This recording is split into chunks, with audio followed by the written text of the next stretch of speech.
What's so top secret you need your own phone line? Boy talk. Oh, Kyle, you're so dreamy, Kyle. I heard that talking on the phone all night gives you warts on your ears. Can it really? Annie. Of course not. She just made that up. As always.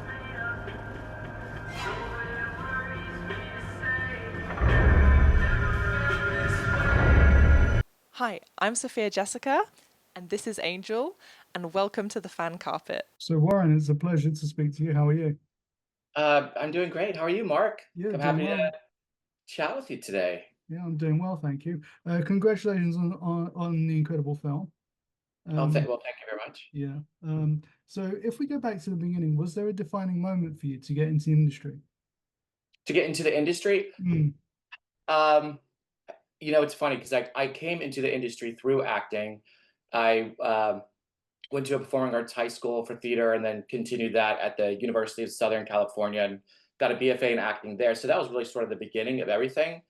And what got me into that was really the idea of subtext, because I watched Dustin Hoffman in the movie Tootsie, classic, from the late great Sidney Pollack.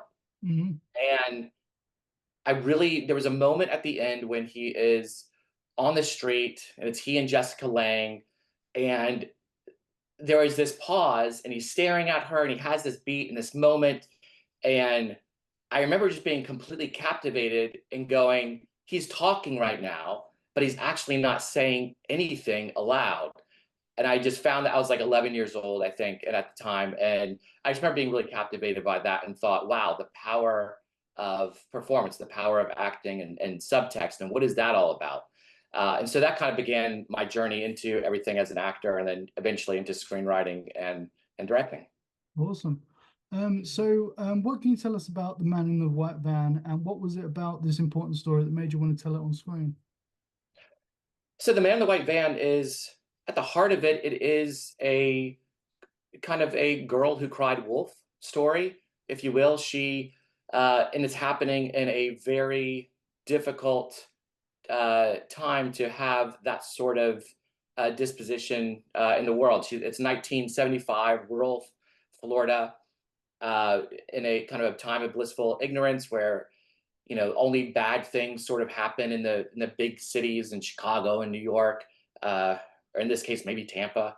And in the rural town, it was really not really thought of that there was anything even evil that could really happen there. And she was in a family who had a deep sense of pride in that location, a false sense of security, that really kind of set up a environment for a disaster to happen with her, a tragedy in which she could fall victim to a serial killer that is stalking her.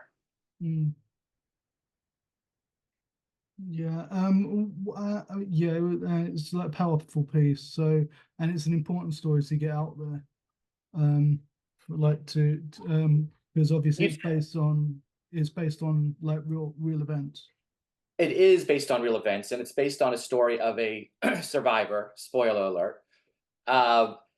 And that was really what kind of reeled me into this particular story was when I was introduced to her and had conversations with her. I really liked the point of view that this really was a victim story. And it, as a serial killer story, typically there's a journalist chasing the story, or there's a detective, trying to find their guy. And what I really enjoyed about this is really about the survivor, her point of view of really being unaware of just how dark and evil this white van that was sort of stalking her and following her around really was. And so that kind of reeled me in. And then when Sharon and I were writing the screenplay, we really wanted to base everything on her point of view. So if she couldn't see the man in the van, then the audience didn't either. If she and I really liked that sort of aspect to it, that I really wanted the audience to kind of be rooted with her and her experience, and not and it was not the typical serial killer kind of story where we get into the MO of the serial killer and hunting him down. I noticed that as well. There was he's seemingly doing it like just because. So yeah, you don't really delve into that side of things, which is good because I think that with horror films and suspense films, they go too far and they end up saying too much, and that it's like the whole idea of like, why do you want to see Anakin Skywalker as a baby, or like Darth Vader as a child? You don't. So yeah. So what's it mean for you to be a storyteller and tell stories in this way? I mean, I always loved horror films and suspense films and thrillers. Growing up, Alfred Hitchcock and Stanley Kubrick, who I think are both sort of masters of suspense, were huge inspirations for me. And though I kind of ended up sort of, as life would have it, working in completely different side of the field in unscripted television, producing a show and directing for MTV, Siesta Key. All of the same inspirations and the craft is the same. It's just a different execution. So when this opportunity came about to write and to direct this, it was really just about moving all of that skill set over and being able to apply it to something that I was incredibly passionate about. And hopefully, hopefully the results are there for the audience, and they're able to go on that terrifying journey and the thrill ride as intended. Absolutely, I certainly did. Do you have any memories from filming The Man in the White Van that you'll remember for the rest of your career? What I will say, just as a filmmaker, and to anybody that's a filmmaker coming up in the ranks, that being as prepared as you can be is critically important, because you've got to be available to everybody on set, from the actors to your crew to your key positions, the producers. So the more prepared you are, and I felt like I was prepared for this, and it was.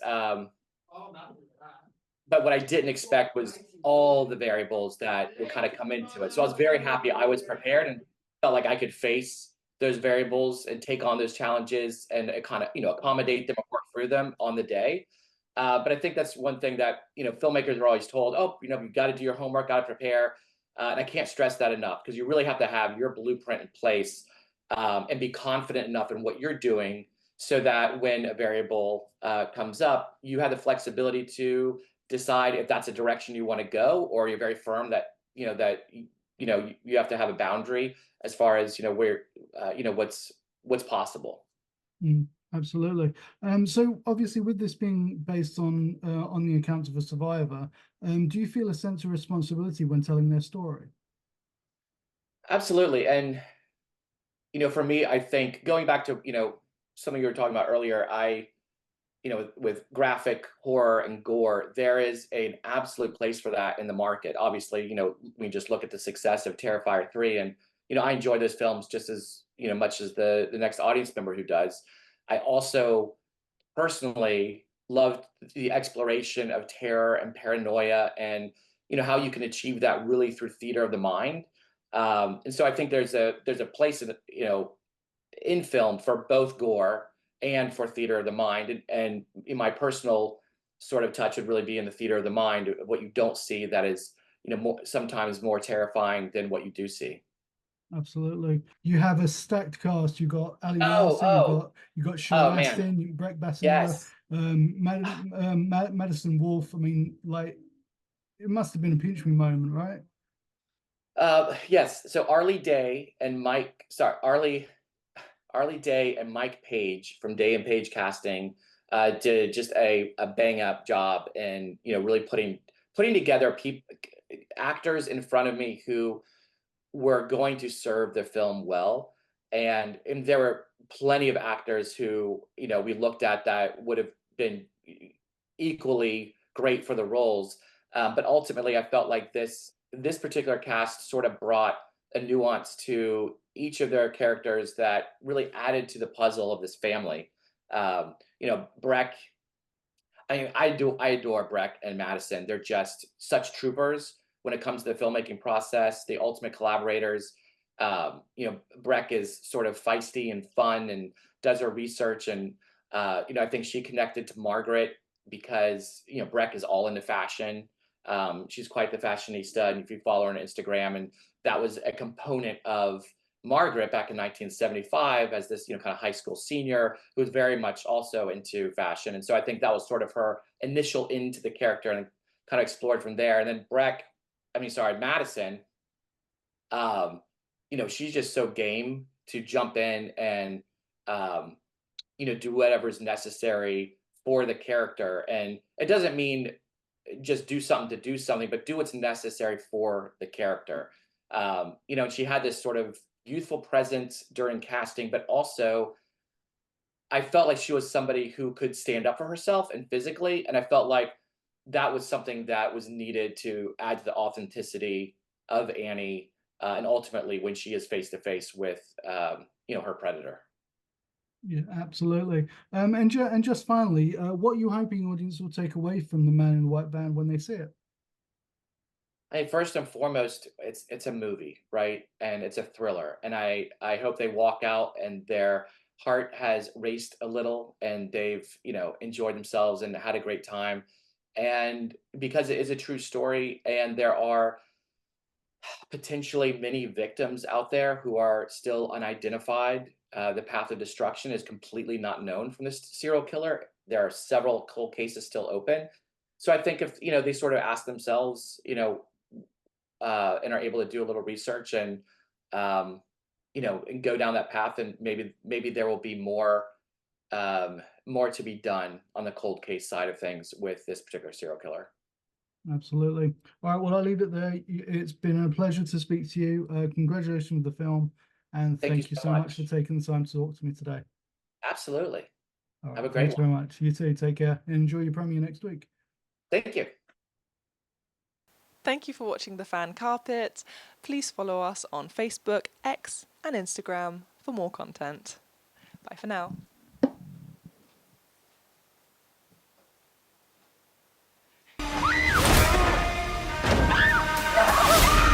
Neighbors say they complained for years about the horrors they believed were happening, all perpetrated by a man referred to by local teens as... And if you say, hey, go away, I will.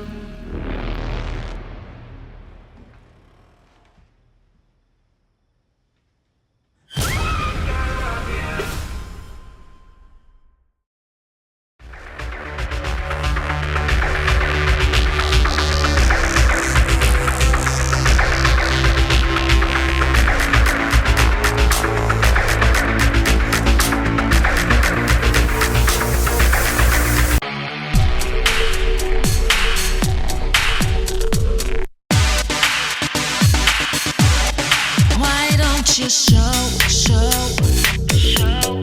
what you can do.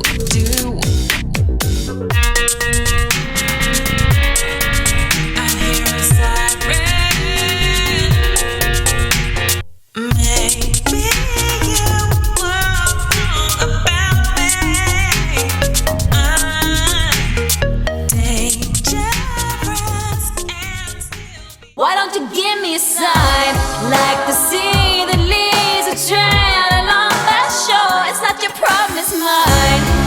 Everybody thinks that I'm okay.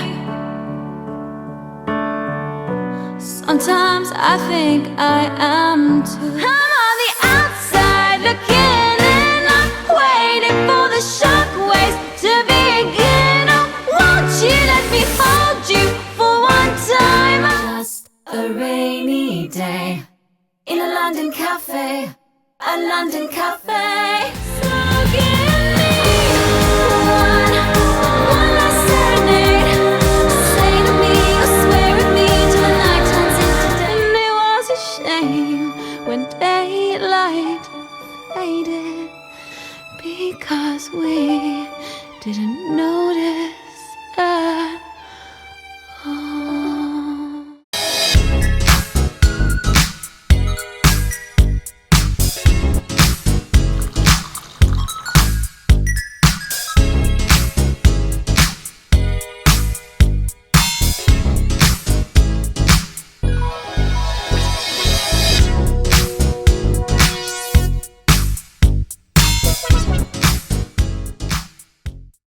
thank you for watching The Fan Carpet. If you like this video, be sure to click that thumbs up button at the bottom of your screen.